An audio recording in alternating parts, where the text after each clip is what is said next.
Hello, everybody. Welcome to the Energy Newsbeat podcast. My name's Stuart Turley, President and CEO of the Sandstone Group. We've got an all-star cast, and we're here to talk about natural gas and a whole bunch of great things coming around the corner. I've got an all-star cast. First around the corner is Kimberly Page with Reese Consulting. How are you today? I'm doing awesome. Thank you. Oh, and next around the corner, we've got Charlie Burd. Charlie is the president over there at the Oil and Gas Association of West Virginia, and I am honored to have you on the show, sir. Thanks, Stu. It's a pleasure to be here with you this morning. And then we have the Steve Reese, not just a Steve Reese, but I mean the Steve Reese. He is the president and CEO over there at Reese Energy Consulting and one of our all-time great sponsors. How are you this morning, Steve? I'm doing fine, and it is because if there was more than one of me, my wife would be in big trouble. Just ask Kimberly. Yeah. I know. I've got the truth. All right. Well, I'll tell you what, Charlie, why don't you kick us off and tell us a little bit about your organization and how and what you guys do, because that really ties into our natural gas discussion today. Well, thanks, Stu. It's a pleasure to do that. The Gas and Oil Association of West Virginia is about a 475-member trade association of oil and gas producers, interstate pipelines, midstream operations, and all the companies that provide services to those basic big industries, not only here, but in other parts of the country. We have members from all of the United States. We formed in late 2020, became the Gas and Oil Association of West Virginia on January 1st of 2021. And that had been with a merger from the Independent Oil and Gas Association of West Virginia and the West Virginia Natural Gas Association. So that merger was a merger of producers and pipelines, and we are very pleased to now have one voice in the state of West Virginia to serve the needs of our industry and to the constituents of our state. I'll tell you what, Mike Rowe needs to get on this next podcast because you've supported on your website 73,120 total jobs. I'm sure that's an old number. And we've got a lot of jobs that you guys are supporting. Yes, we are a tremendous driver, economic driver here in the state of West Virginia. $1.5 billion in payroll, average salary of over $100,000. And we continue to grow. Our rig count has stayed steady, and our production is climbing. We achieved over 3.5 trillion cubic feet of natural gas in 2024. Wow. And when you take West Virginia and combine it with the state of Ohio and the state of Pennsylvania, if we were an entity to ourselves, we would be the third largest producer of natural gas in the world, second only to the United States as a country and Russia. And we're very proud of that. We're in the heart of the Marcellus. And we are just going gangbusters here, and it would be helpful if we had a little bit more pipeline capacity takeaway, but we're working on that also. Well, Steve, this is a molecule discussion about how the change is really coming around the corner, and your expertise. You're seeing trends on natural gas, aren't you? Yeah, as you know, Stu, we do a lot for independent producers, and number one, that's why we're excited to finally get engaged with Charlie and his group, because we have done a lot of work in his backyard for people like Chesapeake and Southwestern Energy and now some independents. But as you know, our group also dabbles some in the AI data center world, and we have also an office in Berlin on our LNG project. And so there's no doubt that a state like West Virginia is key to energy security so much. And I do also believe on the LNG side that there are some things going on with respect to a potential liquefaction ports in Virginia to where it would exacerbate West Virginia's economy extremely if we can begin to export LNG from the East Coast instead of, Houston or Louisiana. So the game is changing. This is my 45th or 46th year in it. And, I've seen a lot of cycles, but I'm very bullish right now. And it is still, though, driven by the independent producer. And all you have to do is look at our website, look at our customers. And that's what has fed my family for all these years. And so I'm so excited for Kimberly to spend some time with Charlie and his folks here in a couple of weeks, because it's still fertile ground. Everybody talks about the Permian and the DJ and the Bakken and all this, but the more and more that we're out in Charlie's neck of the woods, whether it's the deep horizontal Marcellus giant wells or the vertical, legacy type wells. He's got some operators that really, really know what they're doing. That to me is just amazing. And Kimberly, we were just talking a little bit about what some of your discussions were on some of the E&P operators up there. I'm noticing that the West Virginia is still 87% electrical generation is coal.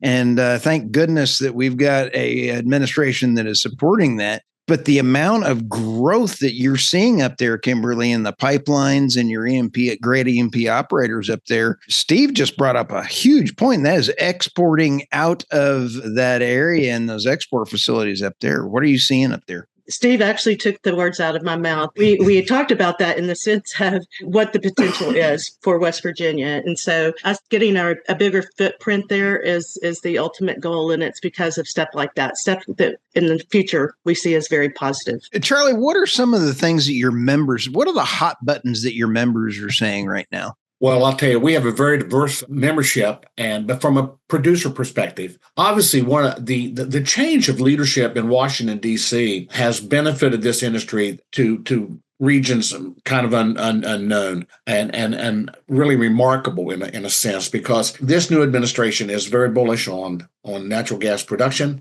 on energy security for our country, and boy, we are all about that. So for us, it's a process of continuing to drill, continuing to provide natural gas. Most of what we produce in West Virginia is shipped out of state because we're a small state, and it serves other markets where there's a vast thirst for energy, the East Coast and to the South.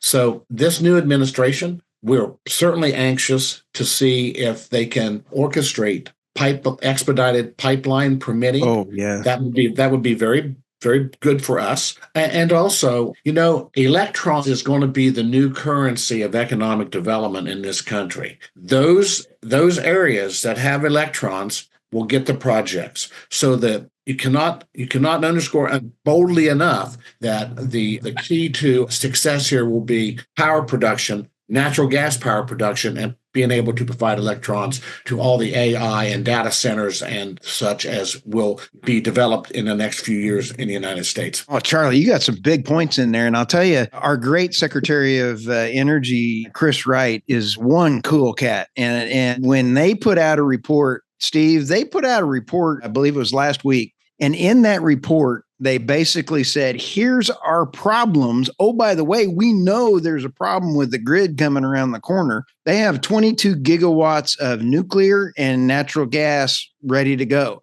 They have another 180 gigawatts of wind and solar that may or may not even happening, but they need all 200 gigawatts coming online for AI. They got a really big problem, and I think we got the right man to try to figure this out. Let me interject something here, but I think Charlie may be getting ready to see or has seen some, but is a lot of behind the meter power generation. And I'll tell you an interesting story. We have a new client in Idaho, of all places, that we're leasing 30,000 acres up there. It's going to be dry gas production. Williams is about 6 miles away, and our goal is to not even tie our gas into the pipeline. Our goal is we're going to buy the turbines, generate our own electricity, and have our own data center, and literally have an in-house power generation based upon natural gas with maybe some solar backup. And I have a running bet with a friend of mine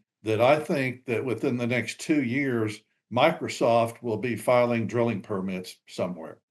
It's just amazing because the grid is done. I mean, if you look at just the AI potential demand, and I think these may be some of Stu's numbers, but in 5 years, our electricity demand could double. Well, if we didn't have alternative ways of behind the meter and doing it with natural gas or nuclear, I mean, our lights would be dark all the time. So people are thinking out of the box. Export is going to be the big deal. And, just driving our computers and technology, the data centers aren't just about AI. They're about what we're doing right now. They're about technology and your phones and the exacerbation of things that we use in our everyday lives. And, I just have always felt like natural gas is maybe the answer to those situations. Well, Kim, do you got anything on that? I do not. I do not. I should not have talked to him before this show today, because he's pretty much telling the story that we discussed. So I'm going to leave it. That's pretty cool. Now you're going to be up in there, and you're going to be visiting with some new. You've got a bunch of projects and new customers rolling around up in there, and the E&P operators. There's a President Trump's. I want to make sure that we all understand. Drill Baby Drill was a great campaign slogan. And Drill Baby Drill is not going to happen based off of a president's mandate. Drill Baby Drill happens under market conditions. And I think the market conditions are going to swing back around. And we actually are going to be making money because ESG has really had a profound impact on oil and gas producers. They've been giving money back to their investors. They're one of the best places to give money back. Midstream operators giving money back to their folks. And so, Charlie, how do we get pipelines from the great Marcellus of your products out? Lee Zeldin has got to get the regulatory hurdles out of the way. Well, yes, and West Virginia, particularly, the amount of natural gas we produce that just over exceeds any capacity we can use here inside the state of West Virginia. So all of our pipelines are basically interstate in nature. Wow. So being able to get across the state lines in an expedited manner will be key to West Virginia staying relevant in this game. And we will. I'm just convinced of it. We agree. Secretary Wright, as he really has the big picture, as does Secretary Burgum over at the Department of the Interior. They really do understand. Secretary Burgum being the governor of the state of North Dakota, where they had the Bakken and all the opportunity there. He understands energy, and so does Chris Wright. I'll tell you, I've never seen such a triple horseman or the three horsemen of energy in these guys. Never seen that. You were going to say something, Stu. One key thing you just said that makes me really admire let's just call the West Virginia producers is Charlie and his guys didn't experience a lot of the private equity craziness that went on over here and in the Permian during the 2013 to 2020 or so, just boom of drilling these crazy shale wells that really didn't have the economics. And so obviously, as we know, what happened was everyone had to pivot and say, we're going to quit drilling willy-nilly. We're going to start returning money back to our shareholders. But that's what they've been doing in West Virginia and Toby and people up there all along,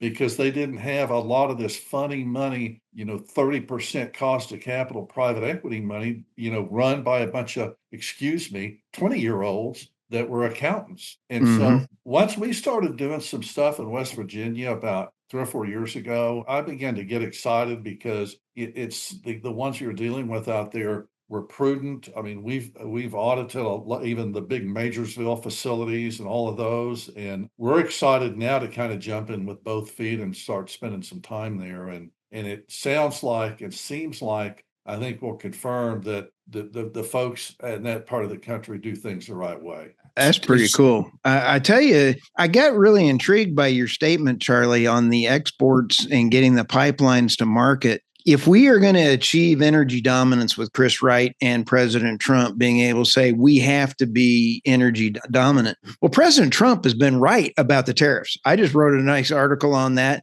Everybody was saying, oh, the tariffs are going to bring the country down. Well, how do you explain this $100 billion that shows up on our doorstep? Now we're sitting here going, maybe we can get rid of the IRS and get rid of the Fed. And we got some really cool things that may happen. But when you sit back and take a look at energy dominance, those pipelines from West Virginia out so that we can make those to an LNG export facility like Steve just mentioned, holy smokes, going that way. And then if we get Alaska's online going the other way into Asia, we just signed the trade deal with Japan and they were all in on the money coming in. I did not have all this money coming in under my bingo card this year. I did not. I mean, that's a lot of investment dollars.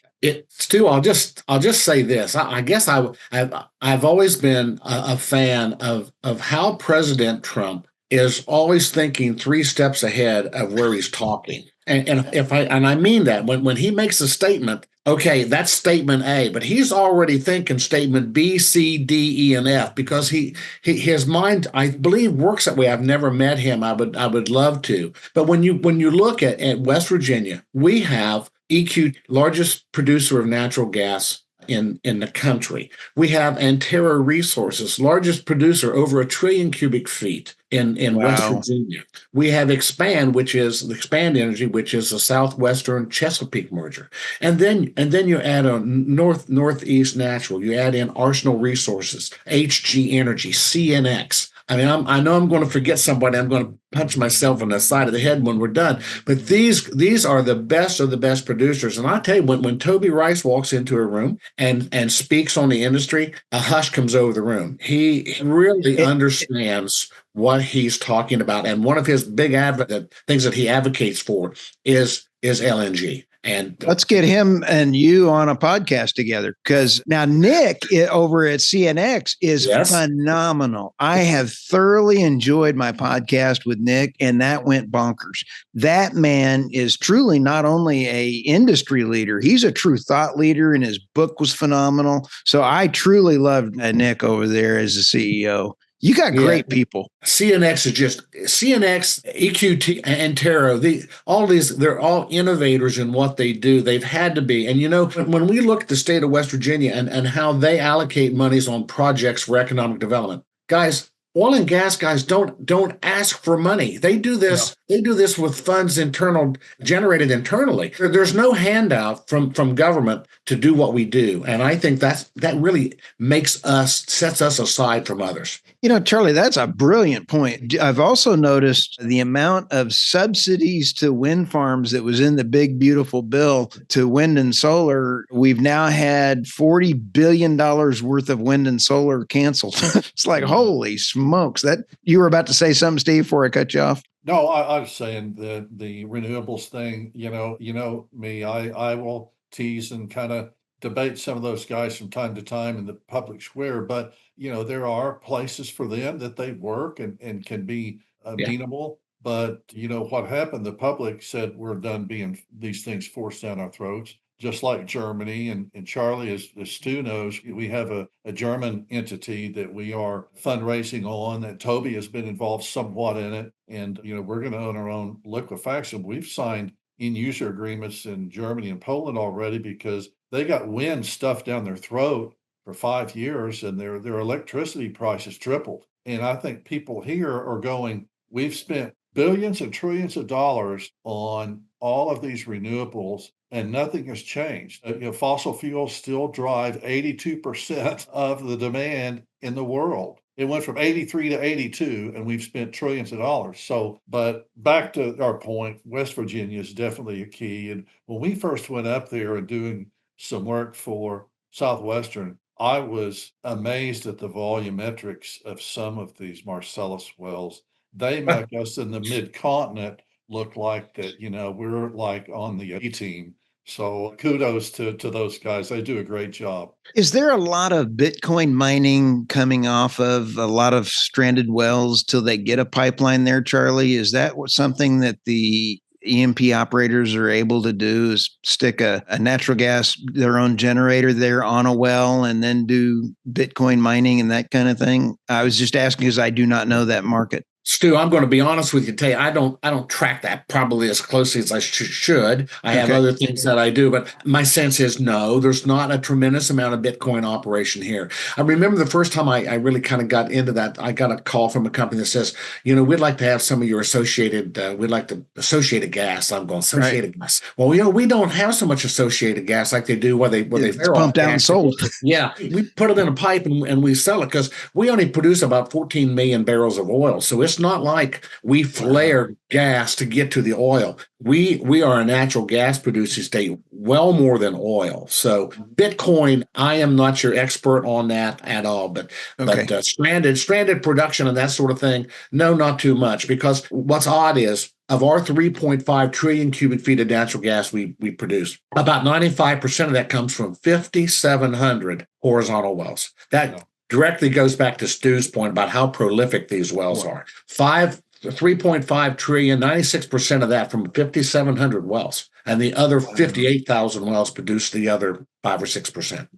That's wild. I was just going to say, Charlie, back to you, mentioning Toby and some of the huge companies that you have there. I noticed that on the speaker list for the upcoming meeting, you've got quite the lineup this year. Well, we try every year. We try to really mix a little bit of political or political type things in with our keynote speakers, and certainly we've done that again this year. Nice. We are very excited about our upcoming summer meeting. We have Fidelis New Energy coming in. They just cited or has announced a new data center project in West Virginia, and they're the first of what is expected to be many. And we have a great lineup of speakers. Go online to gowv.com and you'd be able to see that. There's not too late to come to our meeting. You would really enjoy the venue and the speaker lineup that we have. And I don't have them all in front of me, so pardon me for my forgetfulness, but certainly the governor, Fidelis New Energy,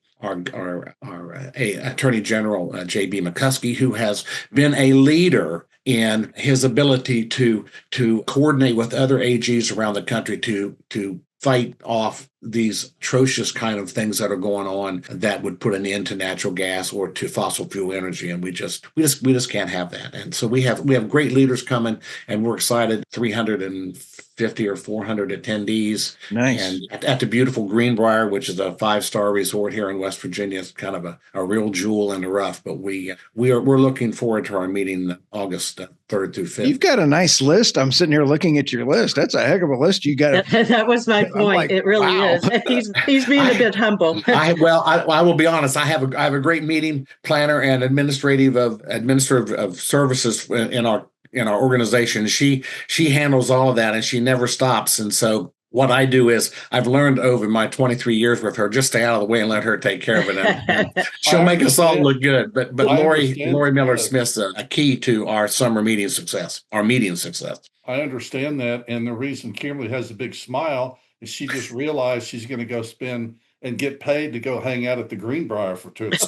Stu, somebody has to do it, and it might as well be Kim. So, and I promise I am very, very excited about it. And one of the people in the lineup was Toby, and you had just mentioned him quite a bit, of course. And I'm interested to hear his input during that time.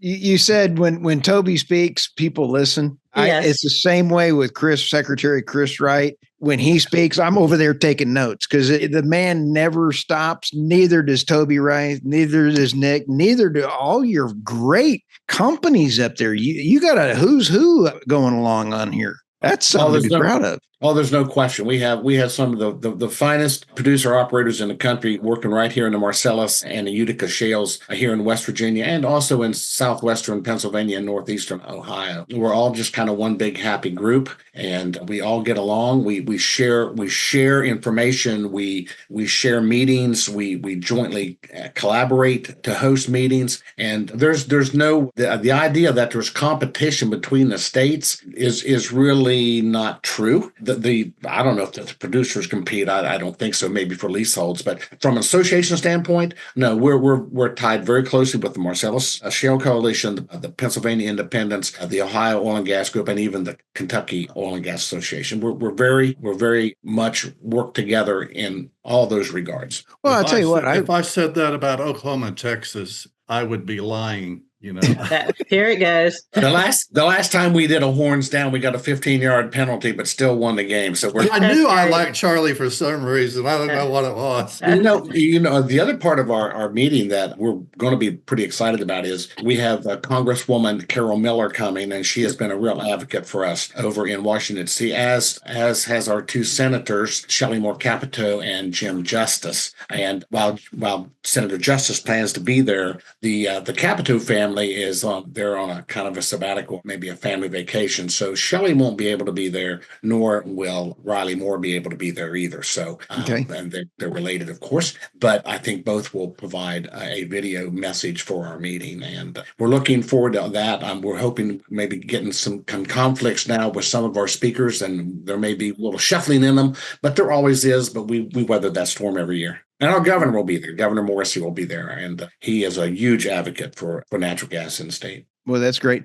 Hey, as we go around the horn here for last thoughts, I'll tell you what, Charlie, how do people find you? Find us online. You just go to Google gowv.com, and there's our website, and it is just chock full of all the things we do, our meetings, our issues, our news releases. Your summer event. Summer event is there. You don't want to miss the summer meeting. But we have two other events too. We have a beautiful winter meeting that's always held in that January-February time frame that coincides with our legislative session, which is generally mid-January, mid-March. So we have wonderful meetings. We're very safety minded. We do lots of safety seminars, and we do those in conjunction with our West Virginia Public Service Commission and our pipeline affiliates.